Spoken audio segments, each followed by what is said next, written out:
Assalamualaikum warahmatullahi wabarakatuh. Perkenalkan kami dari kelompok 7 akan membuat video pemeriksaan head to toe. Perkenalkan saya Angel Gabriela Sugara sebagai perawat 4. Perkenalkan saya Rafina Mutiara Sari sebagai perawat 2. Perkenalkan saya Zaki Ahmad Arif sebagai pasien. Perkenalkan saya Dinitya sebagai perawat 1. Perkenalkan nama saya Nadia Abdullah sebagai perawat 3. Selamat menyaksikan. Pertama-tama kita akan melakukan pemeriksaan bagian kepala. Pertama-tama kita akan mengecek dari wajah, apakah wajahnya berbentuk simetris atau asimetris, apakah ada edema atau pembengkakan yang dikarenakan adanya penumpukan cairan. Lalu kita juga harus mengecek apakah ada puffy face atau moon face. Nah, selanjutnya kita akan beralih ke rambut dan kulit kepala, apakah ada abnormalitas atau kebotakan. Setelah itu baru kita melanjutkan ke bagian mata, di mana kita mengecek kondisi sklera, apakah warnanya kuning atau normal, dan konjungtiva yang pucat atau normal. Lalu kita membutuhkan alat. Di sini saya akan menggunakan pen light untuk mengecek refleks pupil secara langsung dan tidak langsung. Caranya dengan meletakkan tangan di antara mata kanan dan kiri, lalu kita arahkan langsung ke cahaya ke mata untuk melihat refleks pupil. Setelah itu kita akan beralih ke hidung, di mana kita mengecek apakah ada sekret dan deviasi septum. Lalu kita akan melakukan hal yang sama pada telinga, apakah ada sekret terlihat. Kita kemudian beralih ke tonsil. Di sini pasien harus membuka mulutnya lebar dan diminta untuk menjulurkan lidahnya. Lalu kita akan sinari dengan pen light untuk mengecek apakah terdapat pembengkakan di area tonsil dan apakah ada kemerahan di dalam faring atau eritema. Selanjutnya kita akan beralih ke leher, di mana kita akan mengecek kelenjar getah bening dengan meraba 10 titik untuk mengetahui apakah ada benjolan atau abnormalitas. 10 titik ini yaitu occipital, superior aurikular, preaurikular, parotid, tonsilar, submental, submandibular, superficial cervical, deep cervical, posterior cervical, dan supraclavicular. Di sini memperhatikan bentuk dada dari si pasiennya. Di sini saat pasien lagi terlentang, kita akan melihat dada pasien dari kaki pasien. Nah, di sini kita melihat dadanya apakah dia simetris ataupun asimetris. Kita masuk ke komponen palpasi, yaitu perabaan dari dada pasiennya. Pertama, dalam palpasi itu kita mencek dari sela iganya. Di sini kita cek itu adalah kelebaran dari sela iganya. Yang normal itu selebar 1 jari. Dan di sini selagi dipalpasi dari ruang sela iganya ini, kita sekaligus juga beri tekanan untuk memeriksa apakah ada nyeri tekan pada dada pasien. Selanjutnya dalam palpasi ada pemeriksaan vokal frenitus. Dalam pemeriksaan ini kita akan mempalpasi 3 titik dada pasien, 3 titik bagian dada kanan dan 3 titik bagian dada kiri. Lalu di sini kita akan meminta pasien untuk mengatakan 77. Berikutnya ada pemeriksaan chest expansion. Di sini kita memeriksa ekspansi atau pengembangan dada pasiennya. Dalam pemeriksaan ini dilakukan dengan meletakkan ibu jari kedua tangan setara di iga ke-10, lalu digeser ke medial sampai menimbulkan lipatan kulit. Nah, di sini dengan jari yang memegang longgar di dadanya, kita minta pasiennya untuk menarik nafas dalam. Lalu kita amati jarak dari kedua ibu jari ini tadi. Jadi kita memperhatikan pengembangan dada dari si pasiennya. Nah, di sini kita lihat pengembangan dadanya ini saat inspirasi asimetris atau tidak. Sekaligus pemeriksaan chest expansion, kita juga bisa melakukan pemeriksaan punktum maksimum dari jantung atau si apex atau si ictus cordis dari jantung.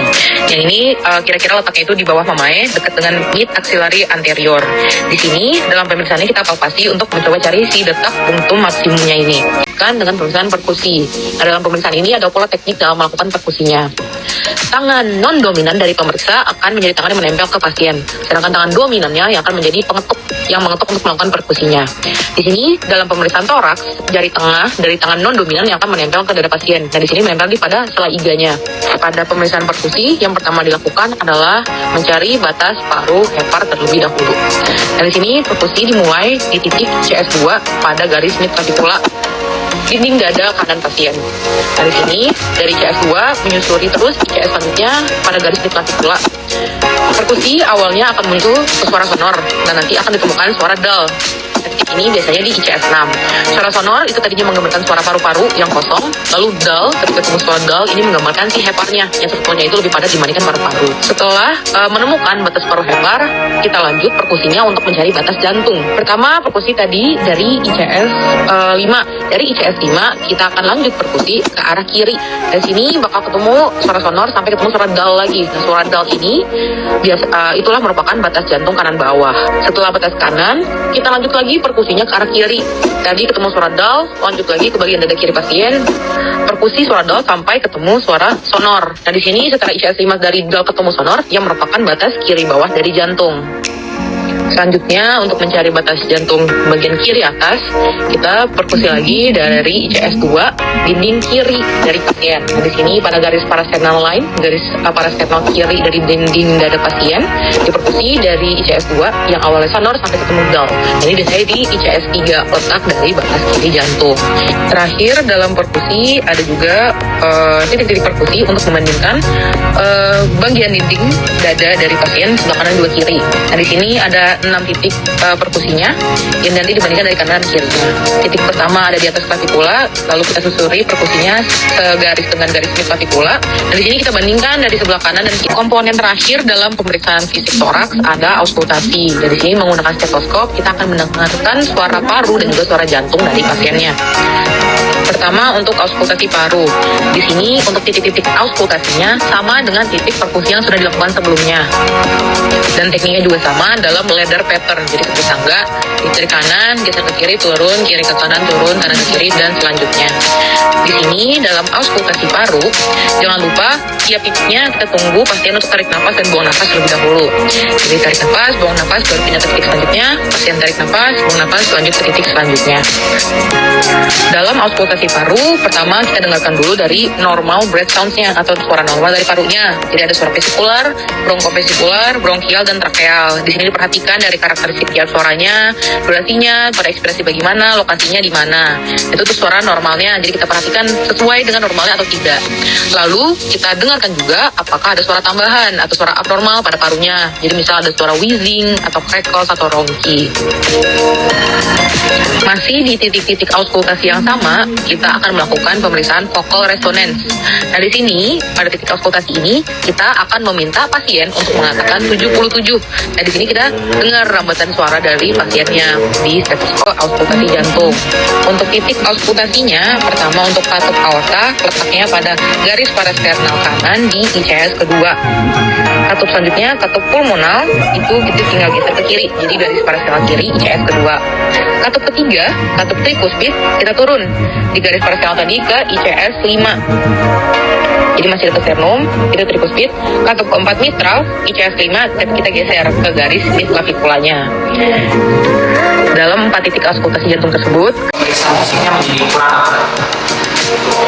Inspeksi abdomen bisa kita lihat untuk melakukan apakah terdapat lesi pada abdomen. Kita juga melihat bentuk abdomennya apakah datar, cekung, atau cembung. Selain lesi dan bentuk, kita juga bisa lihat terdapat benjolan atau tidak. Setelah inspeksi, kita lakukan auskultasi dengan stetoskop. Bedanya dengan toraks, kalau di abdomen kita lakukan inspeksi, auskultasi, palpasi, dan perkusi. Dan dilakukan untuk mendengar bunyi bising usus.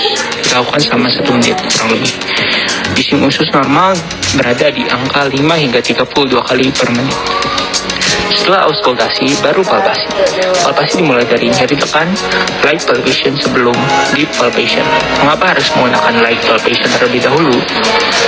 Dikarenakan kita tidak mengetahui apabila ada tumor atau organ yang inflamasi. Jika ditekan-tekan dengan keras, bisa menyebabkan bahaya. Maka harus dilakukan light palpation terlebih dahulu. Kita melakukan palpasi ringan di 9 regio. Untuk regio ada epigastrik, hipokondria kiri, hipokondria kanan, umbilikal, lumbar kiri dan lumbar kanan, kemudian hipogastrik, kemudian ilium kiri dan ilium kanan. Setelah deep palpation, gerakan spooning atau menekuk ke arah dalam seperti menyentuh untuk meraba hepar dilakukan dari sias ke arah atas, dan sambil kita meminta pasien untuk menarik nafas. Apabila terjadi perbesaran, maka kita akan merasakannya, namun apabila tidak, normalnya tidak teraba. Apabila terjadi perbesaran, kita juga nilai perbesarannya sebesar apa. Kemudian untuk lien, kita melakukan hal yang sama, menyerong dari perut kiri atas pasien apakah terdapat splenomegali dari sias. Perut pasien dari bawah diangkat. Dan juga ketika kita melakukan pemeriksaan spleen, kita meminta pasien untuk menekuk lutut kiri pasien dan sambil mengangkat badan pasien perutnya dari bawah juga. Selain itu kita juga melakukan pekak samping dan pekak pindah. Pemeriksaan pekak samping dan pekak pindah dilakukan pada perkusi. Perkusi dilakukan dengan cara mengecek apabila ada suara kepekakan atau dullness, karena pada umumnya perkusi pada abdomen berbunyi timpani. Apabila terjadi kepekakan atau dullness, maka ada kemungkinan terjadinya misalkan neoplasma atau tumor, atau bisa ditemukan cairan yang abnormal. Kemudian kita melakukan juga pengecekan pekak samping dan pekak pindah, di mana pekak samping kita menemukan dullness atau cairan di samping, kita minta pasien untuk berbaring ke arah sebaliknya sehingga ekspektasi kita cairannya ikut bergerak, dan ketika kita melakukan perkusi yang dipindahkan ke arah bawah, maka dullness itu juga akan berpindah sehingga kita sebut pekak pindah. Setelah pemeriksaan toraks dan abdomen, selanjutnya adalah pemeriksaan ekstremitas. Ekstremitas terbagi menjadi dua, yaitu ekstremitas atas dan ekstremitas bawah. Ekstremitas bagian atas sendiri kita bisa mulai nih dengan membandingkan bagian ekstremitas bagian kanan maupun bagian kiri. Kita bisa lihat di bagian lengan atas, tangan hingga bagian ujung jari apakah terdapat abnormalitas. Beberapa tanda patologis yang bisa ditemukan pada bagian ujung jari atau kuku yaitu mulai dari clubbing finger, spoon nail hingga liver nail. Kemudian untuk pemeriksaan di bagian kuku bisa juga dilakukan pemeriksaan CRT atau capillary refill time yang berfungsi untuk mengukur perfusi arteri di jaringan perifer kita. Normalnya pembuluh darah yang telah ditekan oleh kita akan balik 2-3 detik. Kemudian pemeriksaan yang akan dilakukan pada bagian ekstremitas yaitu range of motion-nya. Berikut untuk contoh gerakan-gerakannya. Fleksi dan ekstensi, adduksi dan abduksi, supinasi dan pronasi, internal rotasi dan eksternal rotasi. Setelah pemeriksaan ROM, kita akan lanjut juga ke bagian pemeriksaan muscle strength atau kekuatan otot dari ekstremitas bagian atas. Selanjutnya kita lanjut ke pemeriksaan ekstremitas bagian bawah. Selanjutnya kita bisa melakukan pemeriksaan range of motion juga dalam bentuk aktif dan pasif. Mulai dari ekstensi, dorsifleksi dan plantar fleksi, inversi dan eversi, dan lain-lain. Yang pertama yaitu refleks bicep dengan refleks sebagai berikut. Kedua yaitu refleks tricep dengan refleks sebagai berikut. Yang ketiga yaitu refleks patella sebagai berikut.